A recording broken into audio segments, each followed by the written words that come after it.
Hello everyone, welcome back to Gaming Basics. In today's video, I'm going to show you how to add someone or how to add friends in Evony. So let's get started. First, open your Evony game on your preferred device. Once you're inside the main home page after logging in, tap on the three dots located at the bottom right. In the expanded menu, tap on Friends. Now, you can go ahead and tap on the recommended option at the top left. Enter a player's name or ID you'd like to search. Once you do that, you should be able to see your friend in the search result. To add the person as your friend, tap on the Add Friend button right next to their profile. Then, you'll be able to send the friend request. You can also repeat this step for every other person you'd like to add. Once the person on the other end accepts your friend request, you'll be able to add them on your friend list on Evony. That is how you can easily add friends or add someone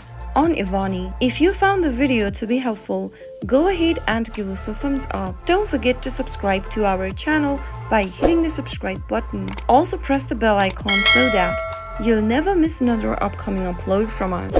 I'll see you again in the next video. Goodbye till then.